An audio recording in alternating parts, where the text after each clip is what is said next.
Hi, I'm Chris Teutsch, Forage Extension Specialist at University of Kentucky's Research and Education Center located in Princeton, Kentucky. I'd like to thank the Virginia Forage and Grassland Council for inviting me back to talk to you about hay storage and feeding, reflections of a forage agronomist.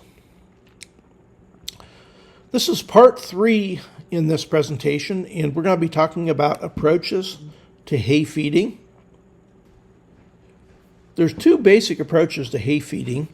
The first is stationary hay feeding, and as the name implies, we feed the hay in one location.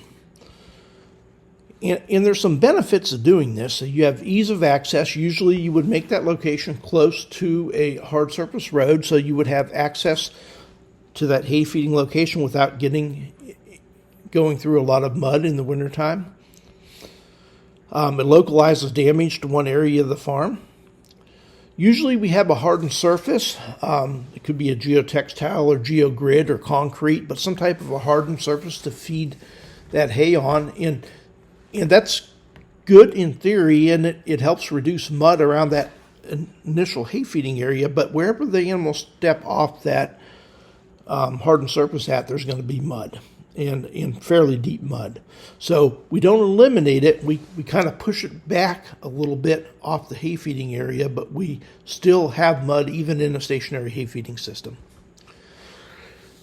The other thing we have to do is we're putting something between the animal and the forage, and that's going to be a manure spreader. We've got to scrape that manure up at some point in time, usually pile it, let it dry out a little bit, and then haul it back to the pasture. So instead of letting the cow distribute those nutrients, we're putting that tractor and loader and manure spreader in that system, which is going to result in increased cost. And even if we do a good job of scraping and piling that manure, we don't capture all those nutrients. We're capturing just a portion of those nutrients. And we're concentrating nutrients around that hay feeding area. The last thing I want to mention is that when we build stationary hay feeding structures, we have a significant investment in infrastructure. So we're pouring concrete, we're putting posts in, we're putting fences up, we're building fence line feeding systems, and that all has a cost. And it's often hard to justify that cost based on the returns in a cow-calf system. Now, having said that, there is some benefits that are for the producer of having a stationary hay feeding system. And even though it may not be a profitable investment, it may be a good investment for people who want to make their life a little bit easier during the hay feeding season. We have some really good publications at the University of Kentucky that look at these systems, these fence line feeding systems, and have designs in there that can work well. But again, you have some issues with nutrient concentrations within these systems. Just want to take 1 minute and look at the value of nutrients in hay. So if we assume that 1 ton of hay contains about 35 pounds of nitrogen, 12 pounds of P2O5, and 55 pounds of potash, and we assume these costs, and these costs are from November of 2024, 60 cents for nitrogen, 37 cents for phosphorus, and 43 cents for potash. 1 ton of hay is going to have about $50 worth of nutrients in it. So just remember that number as we move forward. We'll talk about that again. So every ton of hay, when we buy it, has about $50 worth of nutrients within that hay. Okay, I want to talk about the second approach to feeding. So we talked about the stationary approach. Now we're going to talk about the mobile hay feeding approach. And that's where we move hay feeding points around the grazing system. This minimizes damage in one area. We still have mud around feeding points if it rains. We get a much more uniform distribution of dung and urine, and we're removing that tractor and loader and manure spreader from the system. We're capturing the value of those nutrients in the hay better than we would capture them in a stationary hay feeding system. We're using a higher quality. We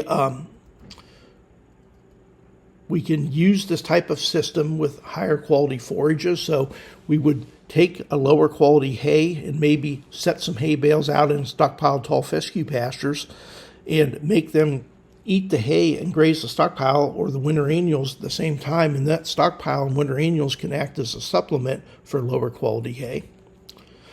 And in general, it's a lower investment. It's going to require us to have maybe some poly wire and a fence charger and some hay rings. Just wanted to take a quick look at what hay is selling for. And when we look on Facebook Marketplace, we can find hay rolls for around $40 to $50 a ton, depending where you're at in the state and so forth, but somewhere in that range of $40 to $50 a ton. If we assume that they weigh about 800 pounds, that's going to be 3 rolls per ton, and that's going to come in somewhere between $100 and $125 per ton of hay if we purchase it. So if you remember the number from the budget that I showed you in the last presentation, it was about $120 a ton to produce that hay. So it's going to be about the same cost to buy that hay as to produce it yourself. Except, remember, when we buy that hay and we bring that hay into our system, we're getting the value of the nutrients in that hay. Remember that $50 worth of nutrients that we had in that hay. It's kind of like getting a coupon back when you buy hay. You're getting the feeding value plus a value for the nutrients that you're bringing into your system. And the value of those nutrients are going to be about $50 a ton. We're not going to capture all that value, but maybe we'll get $30 or $35 a ton in nutrient or fertilizer value from that hay if we do a good job feeding it within our system. Now, if we feed it all in one spot, we don't capture that value.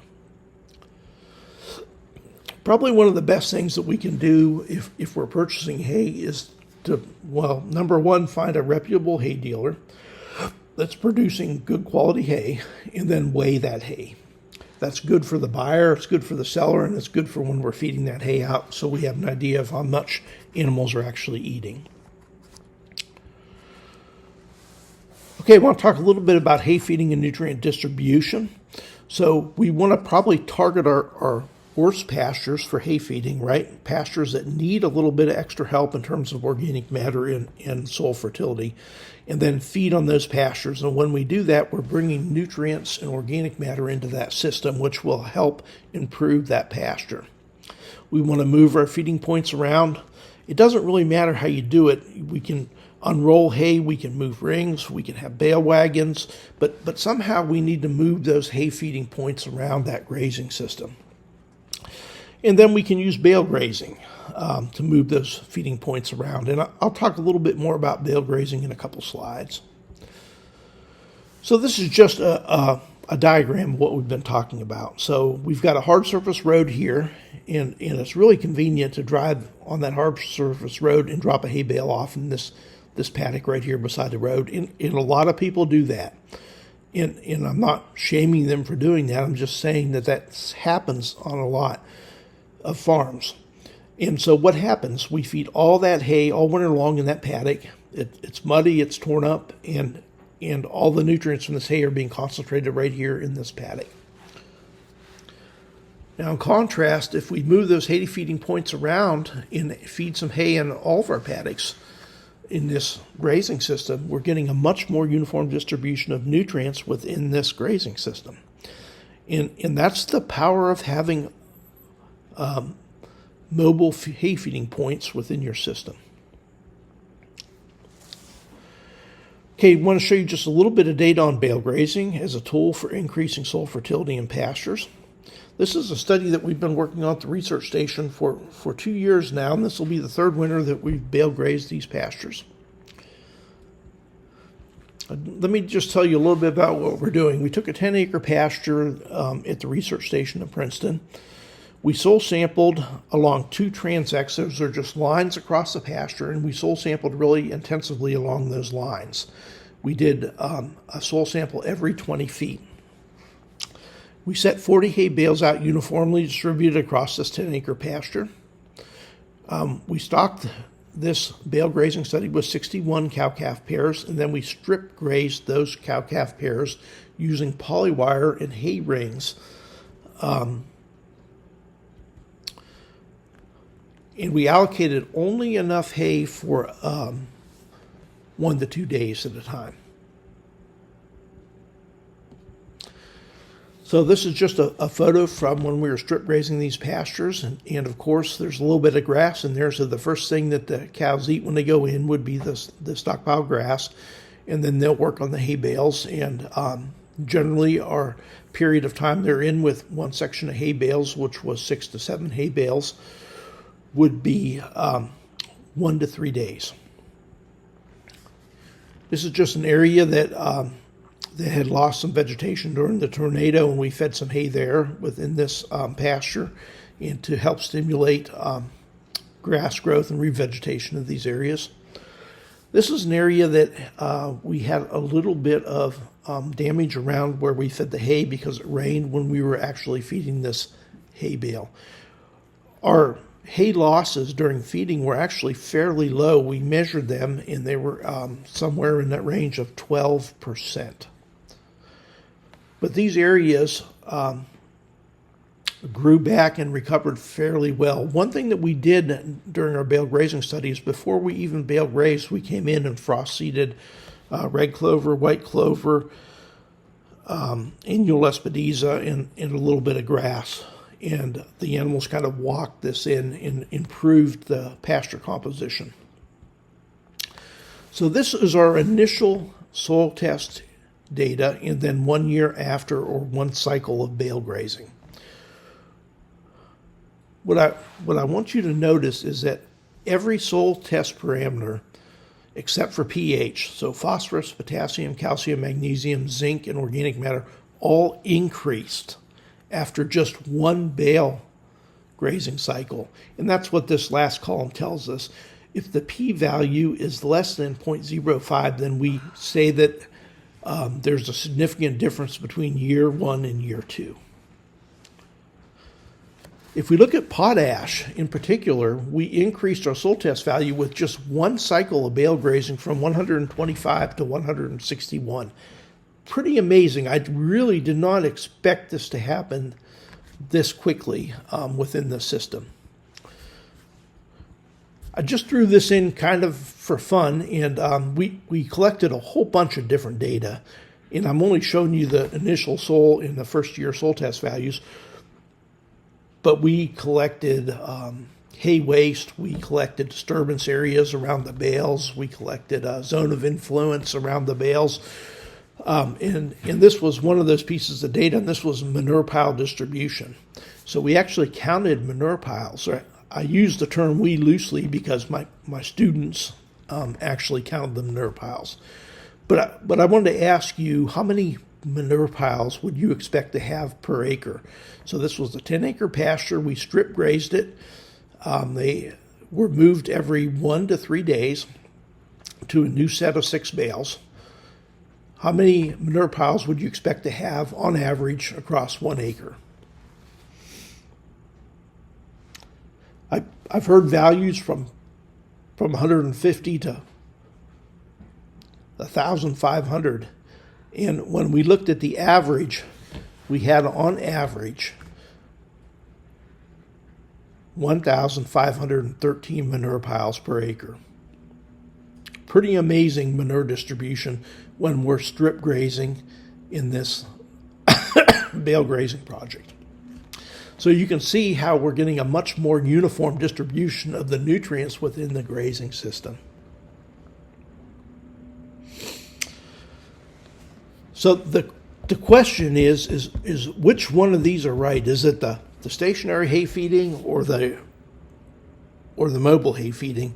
And the answer is, like most things in life, the truth probably lies somewhere in between.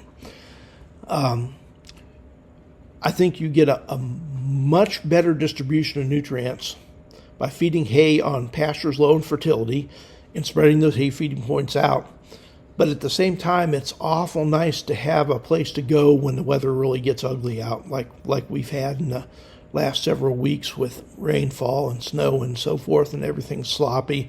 It's nice to have a hardened feeding pad to go to, pen those animals up and feed hay there a couple days until things straighten out so you don't damage all of your pastures.